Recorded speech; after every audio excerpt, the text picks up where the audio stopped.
Ladies and gentlemen, welcome to the Mailbox, the 30th of May 2011. My name is Totalbiscuit, bringing you your daily podcast of gaming community interaction nonsense. And you can email in mailbox@cynicalbrit.com. That is mailbox@cynicalbrit.com if you want your question or topic featured on the show. The game playing in the background today is a little bit of BRINK. Getting better at it. The Sea Eagle is so powerful. Good God. Terrifies me.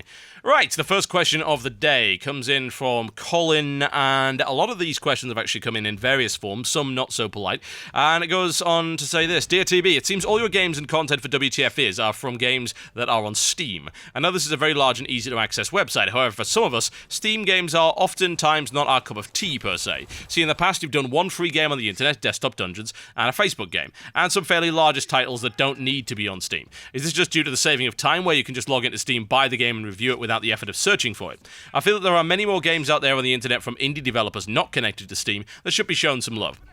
Lots of the developers may be free to play, but I think we should be helping people get onto Steam rather than helping people who are already on Steam. I'd just like to hear your thoughts on this. It's a multi-layered question. Firstly, it's not entirely accurate. For instance, I can name a couple of games that were definitely not on Steam.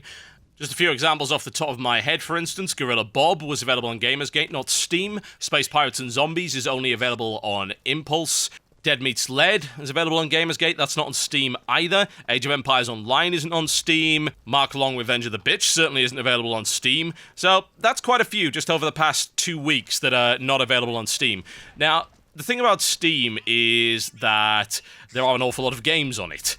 And generally speaking, a lot of indie developers do get their games on Steam because it's fairly important for sales. We've had a lot of complaints, for instance, about Space Pirates and Zombies, which has been fairly depressing because it's not available on Steam. Now, I don't know the circumstances surrounding that. I heard that apparently they got rejected the first time. I don't know why. I have no idea. It might just be because it's a beta program or something like that. But whatever the case, I think they're tied into a contract with Impulse now. And a lot of people complained and said, well, I won't buy the game unless it's on Steam. And that's actually kind of unfortunate, because they do deserve the publicity, and they certainly deserve the sales there, because it's a great game. Now, what I generally do with WTF is I will do games that I am prompted to do. Usually a developer will come to me and said, we have this indie game coming out, would you like to do it? And more often than not, that game will, one, be on Steam, and two, they'll provide me review code in the form of a Steam key. So more and more indie games are being tied into Steam, either via Steamworks or simply via the deals that they put together. Now, I'm not the kind of person to buy everything on Steam. I will generally only buy something on Steam if, one, it's available on Steam, and that's the only place it's available, or two, because it is a better deal than anywhere else. I prefer Gamersgate, that is my favourite, and of course GOG, but GOG don't generally do new games with the exception of Witcher 2. So, I don't deliberately do nothing but Steam games, and as you've very clearly seen from the list there, I have done games that are not on Steam. Even in the past few weeks, I've done a fairly significant number of them. But a lot of games are on Steam these days. Now, when it comes to free-to-play stuff, I don't cover a huge amount of it. It's mostly simply down to time. I aim to try and do one WTFS video every day, but sometimes that's impossible, as you've very clearly seen. But that's what I kind of aim to do. I don't promise to do it, but that's what I want to do. And that actually takes up quite a lot of time, so putting yet more games into the schedule would be a little tricky. That's not to say that I don't want to do free-to-play games. There are some that I would love to have a look at. For instance, MMO style, we're looking at stuff like Battlestar, as well as Black Prophecy. Those I would definitely like to cover. The problem is a lack of time. As regards to freeware titles, there's a few that I'm looking at. I mean, I want to do one of Super Crate Box. I've been meaning to do that for ages. The problem is it's a pain in the ass to film. A lot of freeware games actually lack resolution options, and some of them don't even work with fraps. Needless to say, that makes filming them somewhat tricky. Not impossible, but enough of a pain in the ass to make me not want to do it. There's a couple of other things as well. For instance, Ace of Spades, which is a Minecraft-style war game, so I've been told. And King Arthur's Gold, I think it's called, which is also a sort of block-based PvP game. I want to look into those, and I'm fairly sure they're free as well. There are some games on the list, it's just they don't happen to crop up all that often.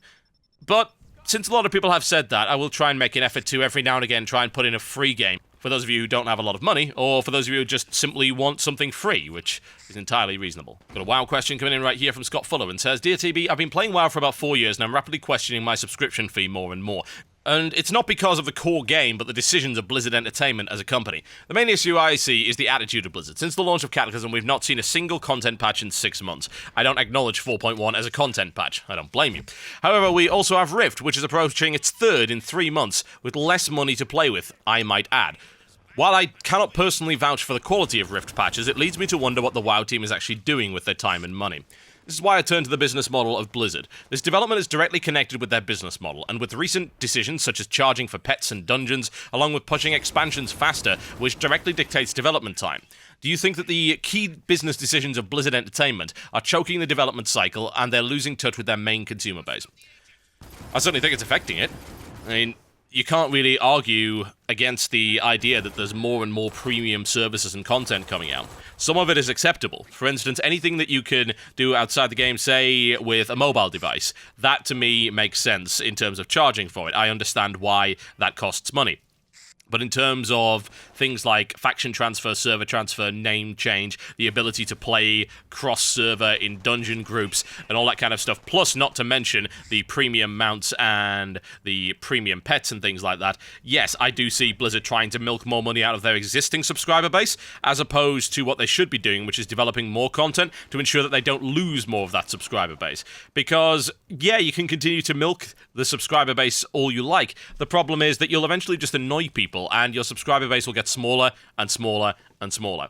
And let's be honest, what is more reliable? The idea of these premium content things that may or may not be purchased by the majority of the people that play the game, or the idea that you have a happy subscriber that will willingly pay $15 a month. Yeah, that would be, to me, the priority. I think they are losing touch with their main consumer base. I think that's exactly what's happening. I think that they are not properly approaching the way that development should be done. And I'm also noticing that there's a lot less content coming out. And as you said, 4.1 is barely even a content patch. It was extremely lazy for 4 months in, considering that is also the time it took to release Black Temple, as well as Mount Hyjal and all the other daily stuff. And if I'm totally honest, you know, the daily stuff in TBC that was released in patch 2.1 is better than the daily stuff that's in 4.2. While Blizzard claims that it's amazing, it really is the grindiest grind that ever ground. And I don't use the term grind lightly, I might add. It is actually, literally a grind. You are repeating the same thing over and over and over again to gather enough of these imaginary currency points to unlock the next bit of the quest, which requires yet more imaginary currency points. It is grindy as hell, and it's not entertaining. Yes, you're damn right they need to look more into providing quality content faster and new quality content as opposed to rehashed stuff, because I don't think people are going to accept it for much longer. This one comes in from Ahaz that says, Dear TB, I know that there are many gamers who say that the PC is the best, and I somewhat agree. Consoles come and go and the PC goes on. However, it has a very big problem that has caused many publishers to shy away from it, and that is piracy. I have many friends who do it, for it's acceptable in the country where I live, and games can be a wonderful experience that perhaps everyone should enjoy. However, the publisher isn't going to make any money from piracy. In fact, they're going to lose it, and probably won't want to make games for the PC from the profit that they are going to lose. I believe this is why they invented the consoles, to keep it torrent-proof, or to actually make a profit for the studios who actually put a lot of work into the game.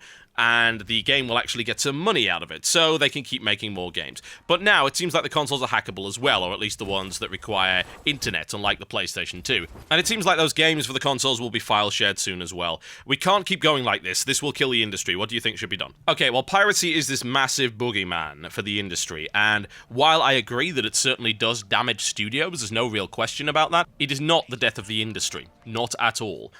An example would be the fact that people claim that file sharing would kill the music industry. In fact, it hasn't. iTunes is extremely popular. People are buying now more music than they ever did, simply because they prefer the business model, and piracy forced a change in that business model.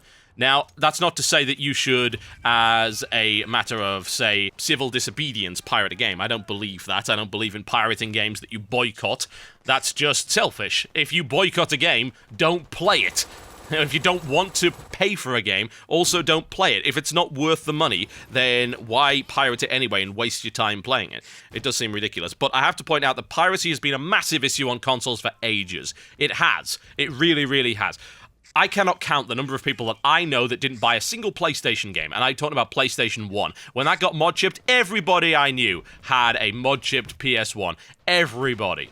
And this continues. Now, they are getting some better anti-piracy methods in, but for instance, the Wii is pirated to all hell, and there's been loads of 360 piracy for years. And in fact, you actually get people buying a dead 360, one that's been blocked from Xbox Live just to play pirated games on, because you can get one for next to nothing. And those who just want single-player games, they'll pirate them, they'll use the modded 360. Obviously, they can't get online with it because it's been blocked, but it doesn't matter. And in reality, they can pick up a modded 360 so cheaply that it seems to make sense for them. So I think that publishers are actually starting to realize that the PC has a piracy problem, absolutely, but now so do the consoles. And in reality, there are now better distribution models on the PC that people are actually willing to take part in, like Steam, like Gamersgate, like GOG, like Direct-to-Drive and things like that. And there are actually better ways to monetize software on the PC than there are on consoles, which, for the most part, is exclusively reliant on people buying $60 discs. And right now, people are moving away from that and they don't want that anymore.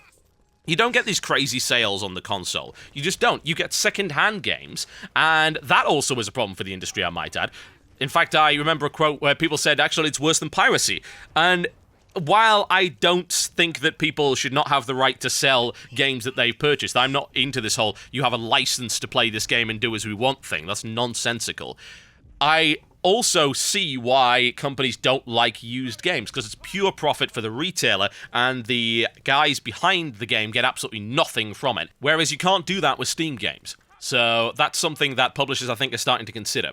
Now, there are other advantages, and the fact that, say, Steam as a platform, or Direct-to-Drive, or Gamersgate has the ability to offer ridiculous sales with very low overhead. For instance, you don't need to worry about distributors. You can throw them right out of the picture if you go purely into digital distribution. Your distributor effectively becomes the platform that the guys are downloading it from. So you get the distributor and the retailer in one package, and as a result, the companies are making more money that way. Secondly, you've also got the options of crazy sales, and you can see that you can make up volume with that. You can make huge amounts of money that way. Look at what the Humble Indie Bundle managed to pull off. The recent one is absurd. One indie company made almost $1 million from that. That is damn impressive, and that was one indie company. As I recall, the previous Humble Indie Bundles made about $2 million split between various companies. So I think there are loads of opportunities on PC, and I think the publishers are starting to realize that. Piracy will continue to be a problem, but what I would suggest for games companies is to not treat your consumers like thieves.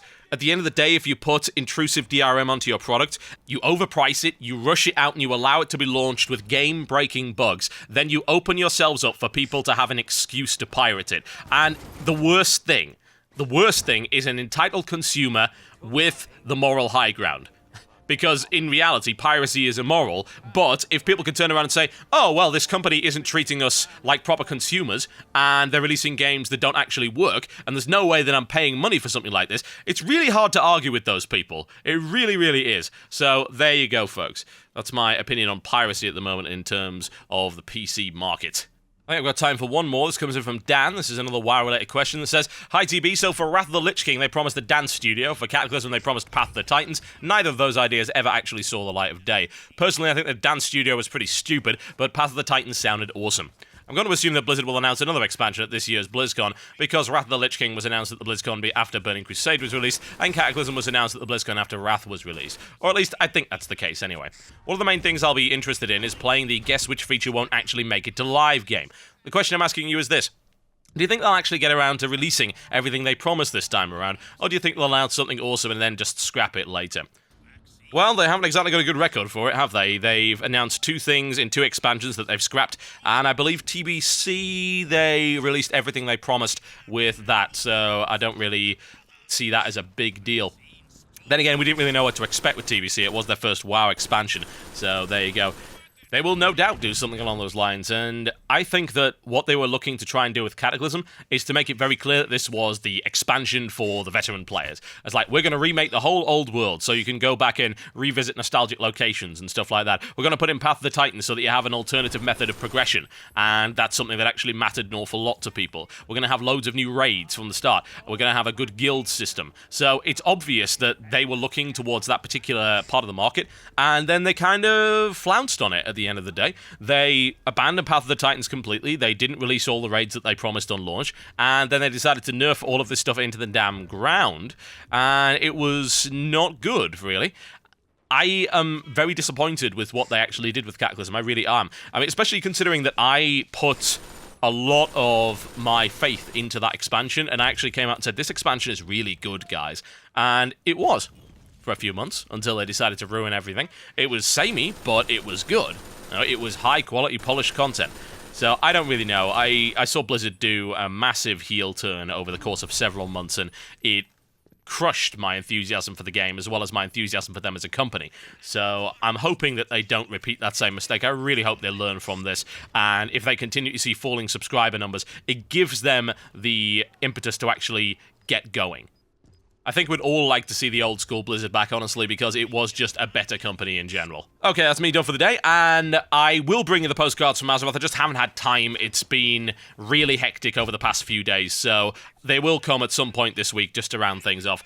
Just letting you know I haven't forgotten about it. Send your emails into mailbox at cynicalbrit.com. That is mailbox at cynicalbrit.com. On the subject of gaming in general, this is no longer a WoW-specific mailbox, although I will answer WoW questions every now and again, just because people keep asking them, so I don't see why not.